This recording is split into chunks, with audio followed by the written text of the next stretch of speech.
क्या आप जानते हो ऑस्टियोआर्थराइटिस एक ऐसी प्रॉब्लम है जिसमें घुटनों में दर्द होना और उसकी वजह से डिफॉर्मिटी क्रिएट होना बहुत कॉमन है। ज्यादातर ये प्रॉब्लम ओल्ड एज में देखने मिलती है। दोनों पॉपुलेशन मेल और फीमेल में ये कॉमन है। ये कंडीशन में घुटनों के अंदर से कट-कट आवाज आना, दोनों हड्डियों का घिसना और दर्द का एक्सक्रूशिएटिंग पेन बढ़ना बहुत ही कॉमन होता है। फीमर में और टिबिया में अंदर की बाजू कार्टिलेज कवर करता है। जो कार्टिलेज कवर करने की वजह से जॉइंट में फ्रिक्शन कम होना, उसका शॉक एब्जॉर्बिंग होना हेल्प करता है। सो कार्टिलेज जो होता है फीमर और टिबिया के अंदर, वो ये सारी चीज को प्रिवेंट करता है। बट जैसे कि एज बढ़ती जाती है, ओल्ड एज होता है, उसमें डीजेनरेशन होता है। डीजेनरेशन की वजह से कार्टिलेज घिसने लगती है और जितना कार्टिलेज घिसता है वो अलग अलग लेवल तक घिसते जाता है, जिसमें ग्रेड 1, ग्रेड 2, ग्रेड 3 और ग्रेड 4 जैसे अलग अलग ग्रेड में ऑस्टियोआर्थराइटिस के कार्टिलेज का घिसना, ब्रेक होना बहुत कॉमन होता है। जब आप ग्रेड 3 और ग्रेड 4 जैसी कंडीशन में आते हो, वो बहुत डिफिकल्ट हो जाता है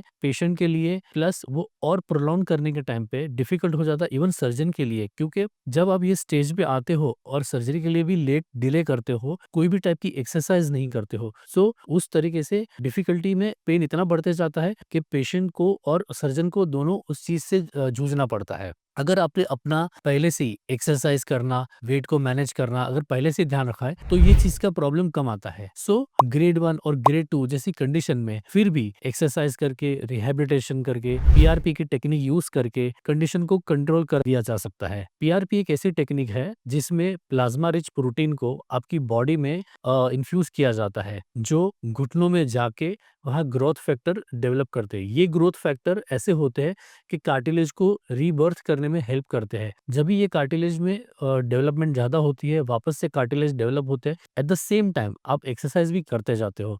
ये एक्सरसाइज आपको हेल्प करती है, बहुत जल्द टाइम में अच्छे से आप रिकवर हो जाते हो, मूवमेंट करना चालू कर देते हो, हर टाइप की एक्सरसाइज करना, वॉकिंग पैटर्न आपकी बेटर हो जाती है, कोई भी टाइप की डिफॉर्मिटीज नहीं होती है।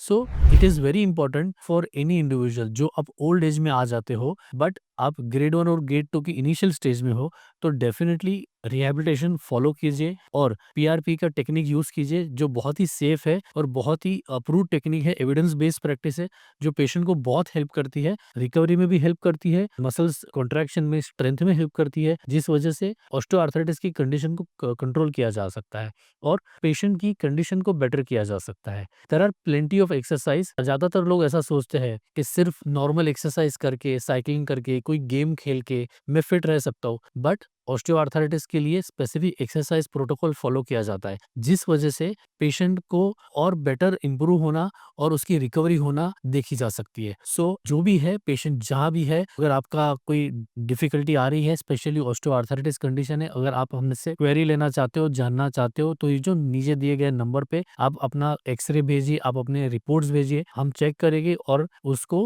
डिटेल में आपको आंसर करने की कोशिश करके इसका कैसे सॉल्यूशन लाया जा सकता है, हम आपको बताएंगे। Thank you.